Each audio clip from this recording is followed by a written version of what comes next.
राजा का न्याय। प्रेरणादायक कहानी। किसी देश में काशी राज नाम के एक राजा का राज्य करते थे। उनकी पत्नी का नाम करुणा था। उनका जन्म राजवंश में हुआ था। महल में सुख सुविधाओं का कोई अभाव न था।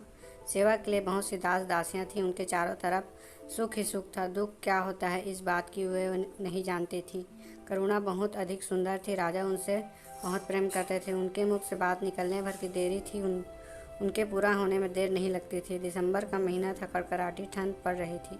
एक दिन रानी ने नदी में स्नान करने का निश्चय किया। राजा ने आज्ञा दी कि करुणा की ओर जाने वाले सारे मार्ग रोक दिए जाएं, सभी घाट खाली कर दिए जाएं। आदेश होते ही सभी मार्ग रोक दिए गए। नदी के घाट निर्जन हो गए। जो लोग घाटों के पास झोपड़ी बनाकर रह रहे थे उन्हें भी छोड़कर चले गए। अब वहाँ केवल पक्षियों का करवल सुनाई दे रहा था। रानी अपने सखियों के साथ घाट पर पहुंची। वरुणा नदी के तट पर उनका हास परिहास गूंजने लगा। उस समय पूर्व दिशा में सूर्य उग रहा था। रानी ने अपनी सखियों के साथ नदी की झिलमिल करती धारा में स्नान किया। बहुत ठंड था। ठंडे पानी में स्नान करने के कारण रानी बुरी तरह ठिठुर गई था।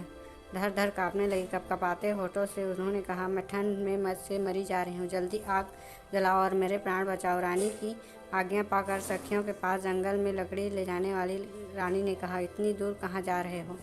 देखो, पास में ही फूस की झोपड़ियाँ हैं, इसी में आग लगा दो, किसी तरह ठंड से छुटकारा मिले। यह सुनकर एक सखी ने कहा, महारानी ऐसा न करें। यह झोपड़ी न जाने किस गरीब की होगी। इसमें न जाने कैसी पति सन्यासी रहता होगा। झोपड़ी के जलने से वह निश्चय निराश हो जाएगा। इस ठंड के में वह बेचारा कहाँ जाएगा। दासी की बात सुनकर रानी को क्रोध आ गया। वह चिल्लाकर बोली, दूर रहो जाओ। फूस की इस पुरानी झोपड़ी की तुम इतनी चिंता क्यों कर रही हो? मेरे कुछ भी नहीं, मेरी आज्ञा का तुरंत पालन करो। रानी की हट देखकर सखियों ने झोपड़ी में आग लगा दी। झोपड़ियाँ धू धू करके जल उठी। आग की लपटें आकाश छूने लगी। नदी के किनारे खड़े पेड़ पर बैठे हुए पक्षी कोलाहल करते हुए आकाश में उड़ रहे थे। आग की चिंगारियाँ एक झोपड़ी से दूसरे झोपड़ी पर गिरने लगी। आग चारों ओर फैल गई। थोड़ी देर में घाट के सभी झोपड़ियाँ जलकर राख हो गई। ठंड से कांपती रानी को आग की लपटों की गर्मी बहुत अच्छी लग रही थी। आग तपकर रानी अपनी सखियों के साथ हास परिहास करती थी। राजमहल लौट आई।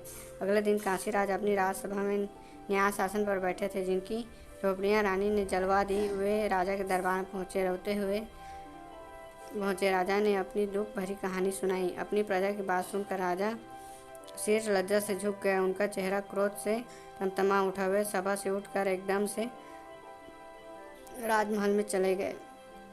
रोषपूर्ण स्वर में राजा ने कहा, रानी, तुमसे निर्दोष इन दुखियों को घर जला दिया, यह तुम्हारा कैसा राजधर्म है? यह सुनते ही रानी रूठ कर बोली, उस फूस की पुरानी टूटी फूटी झोपड़ी को आप क्या कह रहे हैं? उनके न रहने की किसी की क्या हानि हो सकती है, और अगर होगी तो कितनी? अपनी रानी एक क्षण के प्रमोद के लिए लोगों न जाने कितना धन खर्च कर डाले और घास फूस की झोपड़ी के लिए इतना क्रोध कर रहे हो। राजा ने दासियों को रानी के सभी राजसी वस्त्र आभूषण उतारने और भिखारी कपड़े पहनाने को कहा।